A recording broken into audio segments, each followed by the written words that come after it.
My name is Sus Bergmans. I am project officer of the cross-border program, Flanders, the Netherlands. Each day I leave my home by train or by car, depending on the task of that day.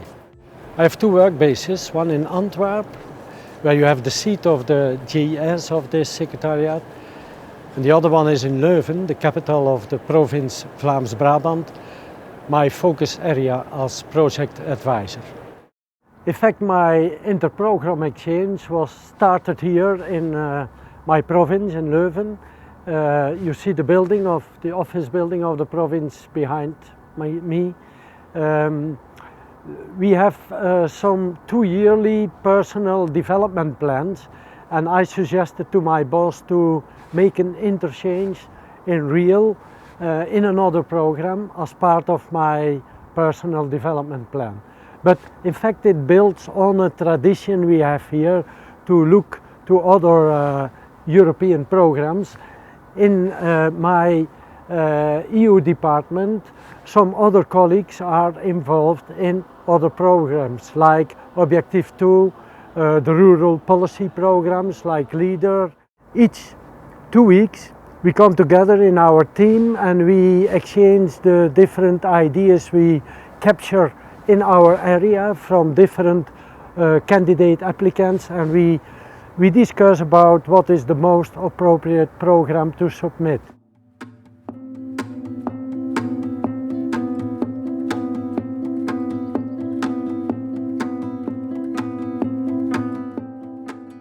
In the first place, I tried to get the agreement of my bosses, both in Antwerp, the Joint Secretariat, and also in Leuven, where the seat is of my province, and the province is in fact my employer, and I am seconded by the province to the Joint Secretariat of the cross-border program. After that, I tried to become the openness, the preparedness of the host organization by contacting Ruud Lauwers, the director of the staff there, of the team in Lille. He said, okay, I will consult my team. And in my opinion, that was a very good reaction, because without the openness, the preparedness of the host team to accept a kind of an alliance in their internal processes, it's very difficult to make such an experience. After their green light, I started to study their operational program, their program rules, their procedures and templates, and we made together with them a concrete planning for my exchange experience. The content of the projects that we're approving is changing. It's becoming more difficult to understand these innovation-focused projects dealing with nanotechnology, bio-based economy, etc., etc. It's harder to understand these projects than, for example, the cultural exchange projects that we had in earlier programs. To help these projects in their preparation, as well as to have a good screening and advising your monitoring committee on whether to approve these projects, I'd like to see more exchange on content. The three most important for me was about give better services to my clients. Second one, to try to harmonize the procedures and rules of the programs, because many times you get complaints of the applicants that EU rules becomes more and more complex, and on the long term it could be a huge barrier for interesting applicants to attract them to the program.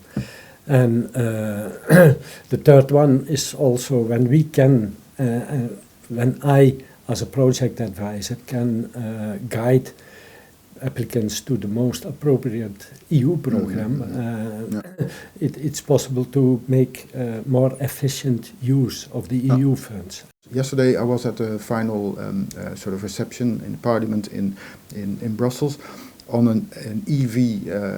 You might have seen the project when we were assessing it 3 years ago. The NISTO project. They're looking at electronic vehicles, and they created a list of projects only on electronic vehicles, and they had a list of 120 projects all over Europe. You know, from all different sides. And it's very nice to say, you know, to just shout, you have to harmonize more with other programs. But if you see only a tiny little topic, we only had 2 or 3 projects on this topic. Only on a tiny little topic like this, you already have 120 projects. Yeah. Okay. Yeah. Well, it's nice to shout, you have to harmonize better, but it is quite a task. It can be very helpful to see how, like, it's always good to have an open mind and to see how other programs are dealing with certain issues, how are they preparing everything, what type of projects they are doing. So I think it can be very helpful in preparing yourself in a better way to deal with issues within your own program.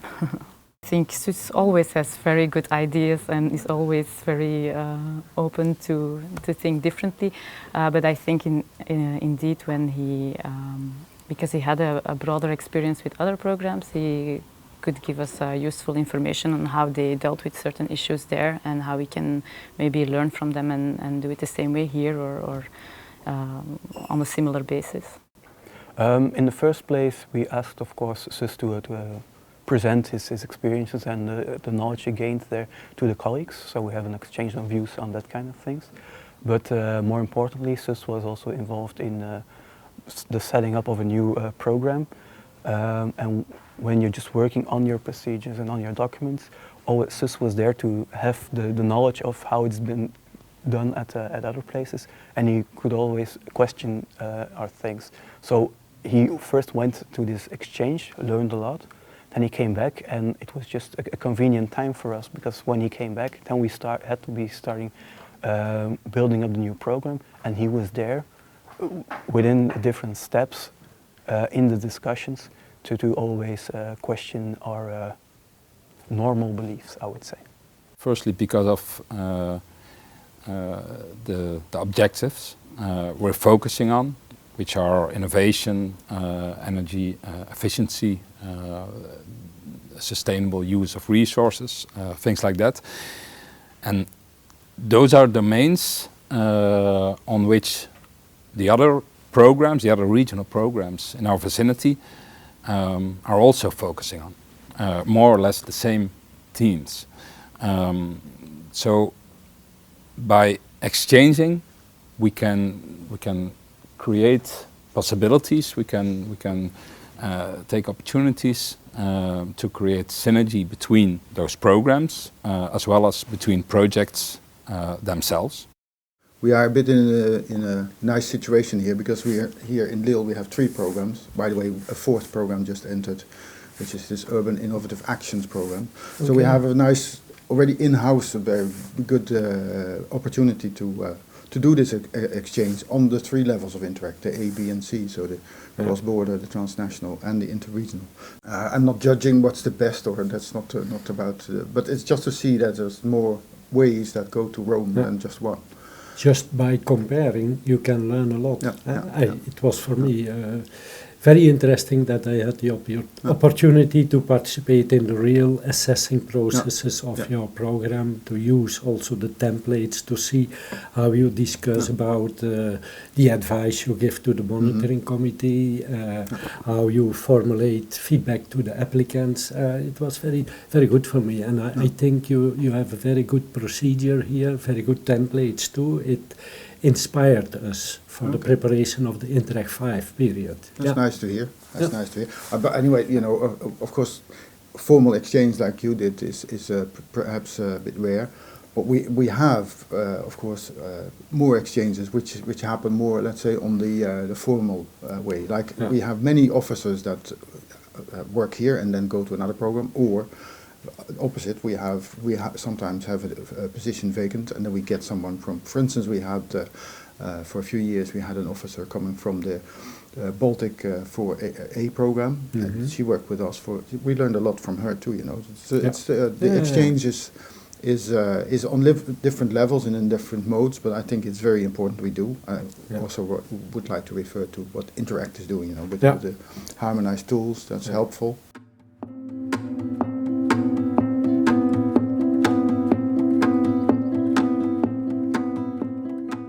At least it would be good to have more exchange between communication officers, because